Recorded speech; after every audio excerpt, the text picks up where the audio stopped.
अस्सलाम वालेकुम, कैसे हैं आप सब लोग। और 14 रोज़ा इतनी जल्दी आ गया है, पता भी नहीं चल रहा।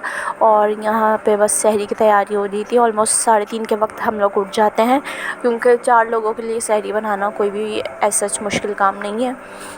और हम लोग सभी जो हैं इस वक्त अभी तक जो हैं अंडे खा रहे हैं, बस अंडा और पराठा खा रहे हैं, क्योंकि सालन वगैरह खाने से कभी कभी एसिडिटी फ़ील हो जाती है। और फिर ऑब्वियस है, जब काम वगैरह पे जाना हो तो फिर मसला होता है। एनीवे आज संडे था और सुबह मेरी छुट्टी थी, मैं बहुत खुश थी।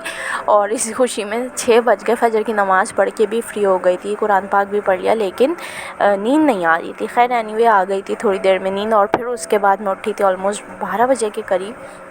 और बस जैसे ही 12 बजे मैं उठी हूँ तो बस घर थोड़ा बहुत समेटा है। और इतवार का वैसे तो दिन था, लेकिन मैंने सोचा कि क्यों ना मशीन लगा ली जाए। ऑल्दो मासी आती है, मेड आती है और वो करती है, लेकिन कुछ मेरे कपड़े होते हैं जिनको मैं खुद ही धो लेती हूँ। और वैसे तो रोज़ा था, लेकिन मैंने सोचा कि क्यों ना थोड़ा सा उपटन लगा लिया जाए, स्किन अच्छी हो जाएगी। वैसे ठंडे रोज़ हैं, इतनी गर्मी नहीं है, लिहाजा और मौसम ड्राई भी था, तो फेस पैक जो है जल्दी ही ड्राई हो गया था। और बस इसके बाद 2:30 बज गए हैं। ये करते करते ही कपड़े मेरे धुल चुके थे, घर की सफाई हो गई थी। ऑब्वियस है, संडे तो ख़ुद सब देखना पड़ता है। और बस अब जनाब थोड़ी देर मैं बैठ के और इसके बाद मैं नमाज़ के लिए तैयारी करूँगी। मेरी सिस्टर तो नमाज़ पहले ही पढ़ना शुरू हो गई थी। और मौसम देखें आप, धूप तेज़ थी लेकिन इतनी गर्मी नहीं थी। आज बहुत अच्छा लगा आज का भी मौसम।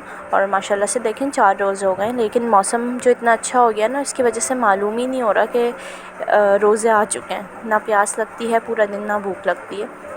और बस यहाँ असर का वक्त हो चुका है, नमाज़ों से फ्री हो गए। और आज बहुत अच्छे से दाल चावल पकाए अम्मी ने, लेकिन ऑब्वियस है अफ्तारी में थोड़ी बहुत अफ्तारी होनी ज़रूरी है, वरना अफ्तारी नहीं लगती। और अम्मी ने इसलिए रिंग पापड़ तल लिए थे और पकौड़े बन रहे थे। और ये पतंगबाज़ी हो रही है। अच्छा, जब हम बचपन में छोटे होते थे उस वक्त तो बहुत पतंगें नज़र आती थी, बच्चे बहुत पतंग उड़ाते थे, लेकिन अब ये रुझान कम हो गया है।